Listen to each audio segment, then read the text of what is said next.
Welcome to this deep dive explainer on glucocorticoids. Steroids are literally the ultimate medical double-edged sword. On one hand, they are absolutely essential for surviving severe physiological stress. But on the other, well, they come packed with systemic consequences that can impact pretty much every single organ in the human body.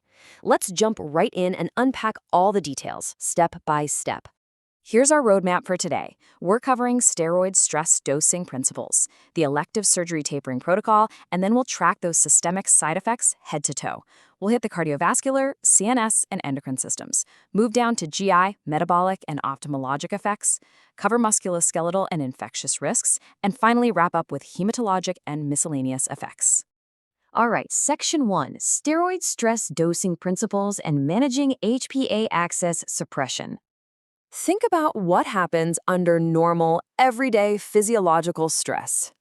A healthy adrenal gland naturally ramps up its production big time, turning out roughly 250 to 300 milligrams of hydrocortisone per day, just to help the body cope with those heightened demands. But here's where things get tricky. If a patient's HPA axis, the hypothalamic pituitary adrenal axis, is suppressed from chronic steroid therapy, their normal stress response is essentially asleep at the wheel. And this applies whether they are currently taking steroids or even if they've stopped taking them any time within the last 1 to 2 years. So we literally have to step in and artificially recreate that cortisol surge for them to prevent a full-blown crisis. So how do we actually recreate that surge? Well, it's all about matching the dose to the stress level. For a mild illness, say a UTI or a single dental extraction, you simply double their daily dose. Or if they're completely off steroids, you give them 40 milligrams of hydrocortisone twice a day. Now bump that up to moderate stress, like the flu or a minor surgery under local anesthesia, and we're looking at 50 milligrams of hydrocortisone twice a day. And finally, for major illness, severe trauma, or emergency surgery under general anesthesia, that's when you go all out, giving 100 milligrams of hydrocortisone IV every 6 to 8 hours for 3 to 4 days until the stress is fully resolved. Moving right along to Section 2, the elective surgery tapering protocol, where we'll look at the day-by-day breakdown. For elective surgeries, precision is absolutely crucial.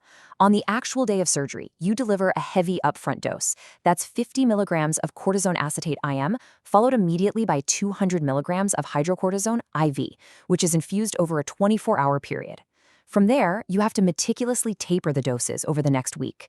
By post-op day 1, it's an even 50 milligrams across 3 times, 8 a.m., 4 p.m., and 10 p.m. Watch how it steps down daily. By day 7, you've carefully tapered them down to just 20 milligrams at 8 a.m., 10 milligrams at 4 p.m., and absolutely nothing at 10 p.m. Okay, Section 3. This is where we get into cardiovascular, CNS, and endocrine side effects. Basically, systemic ripple effects, Part 1. Now, before we dive into the really severe stuff, there is an important caveat. Short courses or very low doses, meaning 10 milligrams or less per day of prednisolone or its equivalent, don't generally increase the risk of osteoporotic fractures, high blood pressure, cardiovascular disease, or peptic ulcers. But keep in mind, even at these low levels, patients will very likely still experience weight gain and noticeable changes to their skin. When we look at the cardiovascular and renal systems, steroids can trigger hypertension, severe sodium and water retention, and hypokalemic alkalosis. But the neurological risks? Those are truly intense.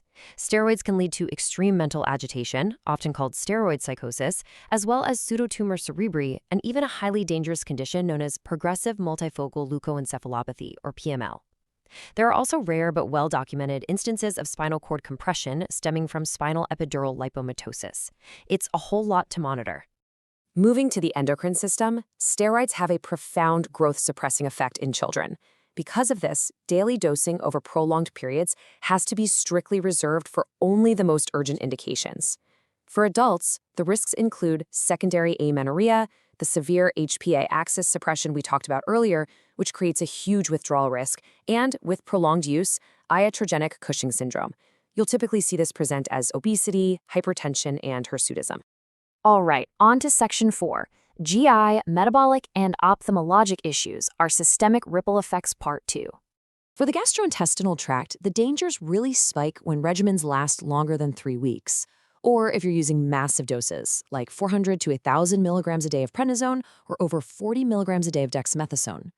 These high doses trigger gastritis and steroid ulcers, though you can definitely lower that incidence if you co-administer antacids or H2 antagonists like cimetidine or ranitidine. They can also cause pancreatitis. And here's the terrifying one. They can completely mask the clinical signs of peritonitis. Because steroids are so good at hiding standard inflammation, you have to be incredibly vigilant. You need actively suspect an intestinal or sigmoid diverticular perforation if a patient complains of even vague abdominal discomfort, especially in the elderly or anyone with a history of diverticular disease. It carries an insidious 0.7% risk, and sometimes an abdominal X-ray revealing free intraperitoneal air is quite literally your only warning sign. On top of all that, steroids aggressively inhibit fibroblasts. This directly leads to impaired wound healing, wound breakdown, and subcutaneous tissue atrophy. Then, on the metabolic side of things, they spark glucose intolerance that can result in full-blown diabetes. They disrupt nitrogen metabolism and can even escalate to a hyperosmolar non-ketotic coma. Plus, you can absolutely expect to see hyperlipidemia and elevated BUN levels, which happens because of protein catabolism. We also cannot forget the eyes. Patients on glucocorticoids require really close monitoring for ophthalmologic side effects. Specifically, you need to watch out for the development of glaucoma and highly specific posterior subcapsular cataracts. Section 5. Musculoskeletal and infectious risks. Systemic ripple effects, Part 3. In the musculoskeletal system, steroids cause proximal muscle weakness, commonly known as steroid myopathy. They also cause severe osteoporosis, which predisposes a staggering 30 to 50% of prolonged users to vertebral compression fractures. Another massive risk is avascular necrosis, or AVN, of the hip or other bones.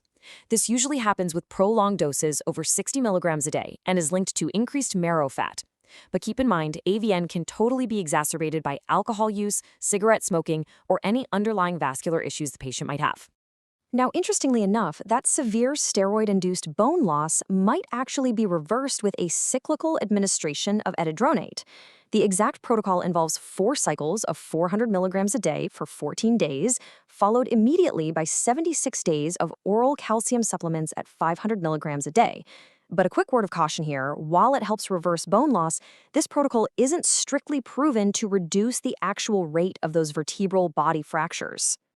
And of course, by deliberately suppressing the immune system, we are basically opening the floodgates for infectious risks. Patients become highly susceptible to opportunistic superinfections, especially fungal and parasitic ones. Even worse, we run the very real risk of reawakening dormant killers, meaning we might see the reactivation of latent tuberculosis or even chickenpox. Almost at the finish line. Section 6, hematologic and miscellaneous effects, our final set of systemic ripple effects. Hematologically speaking, steroids inhibit tissue plasminogen activator, which ultimately results in hypercoagulopathy.